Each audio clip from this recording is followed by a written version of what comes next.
that? WIFM to WIFT? What is that?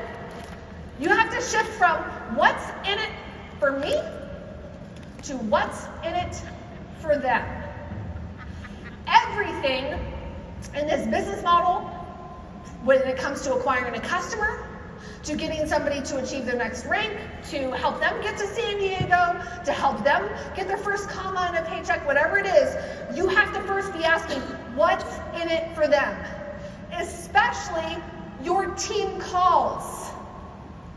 This is a big rub with a lot of leaders. They're like, oh, I just can't get people to show up to a team call. I'm like, all right, well, how are you selling the team call? And they're like, selling the team call. I was like, well, yeah, you're gonna have to sell me on why it's worth me stepping away, being with my family, or having my spouse do bath time and bedtime for me to be on your team call. Why is it worth it to me to give up my time to be there? Why is it productive for me? And they're like, I never thought about it that way. I was like, yeah, if you're dropping me a text being like, team call, woo, 7 o'clock, I'll be like, I'll catch the replay, woo. And you wonder why people aren't coming. You actually have to tell them like, hey, we got this team call, here's why it's gonna be a benefit to you. We're gonna cover 3 ways to simplify how to get new customers. We're gonna talk about a social media strategy for this week to save you more time in your posting and your content. Notice, I'm like, oh, I'll make time for that. Because you're selling me the benefit of being there. Do you all see what I'm saying? You notice that shift? I'll come to your team call. I'll make sure my partner or I have a babysitter or something is happening so I can prioritize a team call.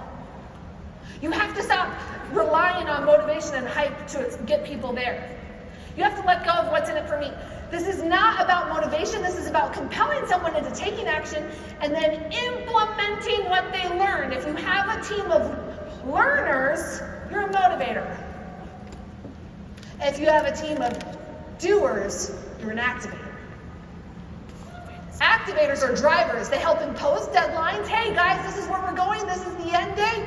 Here's why it's important. And what's amazing is like corporate offers like incentives and prizes and time-bound things to help you stay on track with your goals. There's a healthy sense of urgency, but here's the thing. When you're relying on being a motivator, that is exhausting. Constantly feeling the need to entertain your team, trying to motivate them on the team calls. Y'all know what I'm saying? Having to pump music, woo! Who's here live? You do that every Monday, you're like, I'm done. Why do I do this? The same 5 people come every week. They're tired of the show, so am I. Here's the thing. Entertaining your team continues to reinforce their faulty belief that they need to be motivated by you to work. Because the number one thing I hear people say is, but I'm not motivated. Be like, who is? Nobody! Join the club. Come to our unmotivated club, but we get done club. You need to shift them out of their faulty belief of I need to be motivated into I work no matter how I'm feeling in a given moment. I'm tired, I'm frustrated, I'm burnt out, I'm annoyed, I show up. I would not be on this stage if I relied on my good feeling days.